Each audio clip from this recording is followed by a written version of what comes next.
नमस्कार बच्चों। आज हम लोग 8वीं कक्षा और पाठ 6 भगवान के डाकिए पाठ को पढ़ने जा रहे हैं। भगवान के डाकिए पाठ रामधारी सिंह दिनकर द्वारा लिखा हुआ है। रामधारी सिंह दिनकर को राष्ट्र कवि की उपाधि दी जाती है।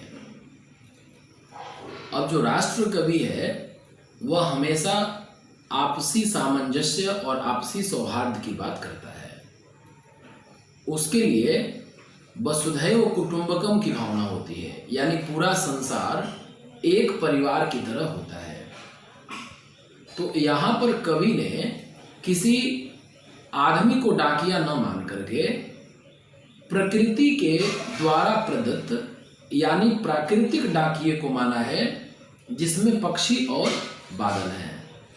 तो कवि का कहना है कि पक्षी और बादल ये हमारे दो डाकिए हैं और इन दोनों डाकियों को भगवान ने दिया है।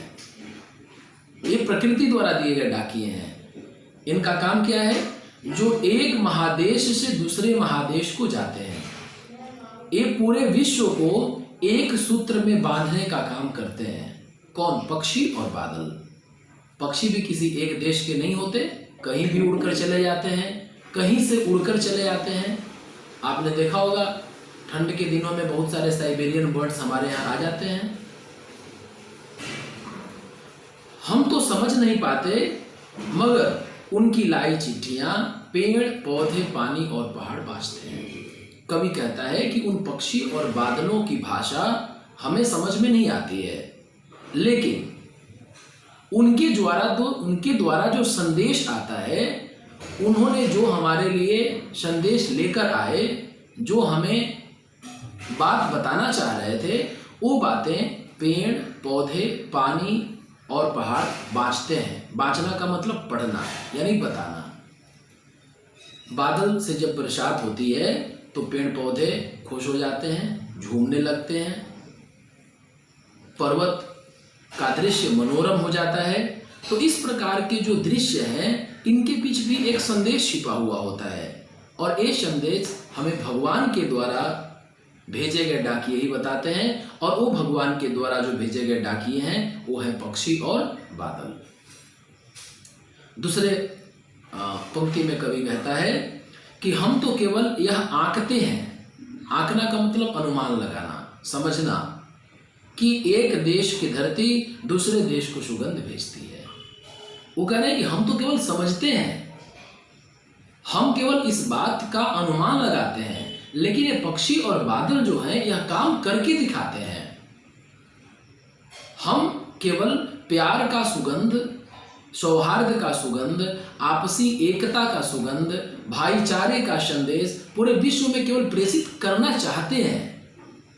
ऐसी बात केवल हमारे मन में चलती है, लेकिन जो पक्षी और बादल हैं इस संदेश को सच में वास्तव में चरितार्थ करते हैं, वास्तव में ले जाकर के प्रेरित करते हैं।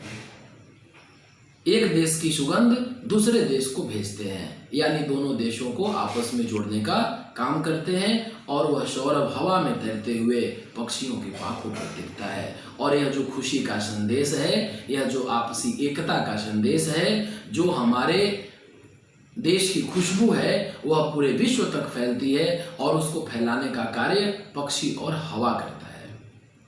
हवा के माध्यम से यह खुशबू उड़ करके चारों तरफ जाती है, यानी हवा यह संदेश सभी को फैलाता है। और पक्षी भी अपने पंखों के माध्यम से दूर तक उड़ान भरते हैं और एक देश से संदेश दूसरे देश को प्रेषित करते हैं, सभी को अपनी बात बताते हैं।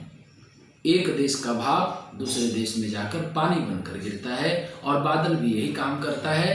भाप कहाँ से आया, पानी कहाँ के पानी का वाष्पीकरण हुआ, कहाँ का पानी भाप बना और कहाँ बरसात के रूप में गिरा, इस बात का अनुमान हम लोग नहीं लगा सकते। जब हमारे यहाँ बरसात होती है तो वो पानी कहाँ का है यह हम नहीं जानते हैं। क्यों? क्योंकि यह जल, यह हवा, यह पवन, यह बादल कभी किसी के साथ दूसरा व्यवहार नहीं करता। इनके लिए सब कोई समान होता है। वह चाहे भारत हो, चाहे ब्रिटेन हो, चाहे ऑस्ट्रेलिया हो। यह पूरे विश्व को एक सूत्र में बांधने का कार्य करते हैं, पूरे विश्व को, पूरे राज्यों को, पूरे समाज को एक साथ जोड़ करके रखने का प्रयास करते हैं। तो इस प्रकार कवि ने भगवान के डाकिए पाठ के माध्यम से बताया कि जिस प्रकार एक डाकिया घर घर संदेशा पहुंचाता है, उसी प्रकार ये सारे प्राकृतिक चीज़ें हमें हर बातों का संदेश प्रेषित करती हैं, बताती हैं और हमें एक साथ मिल करके रहने का संदेश देती हैं। Thank you.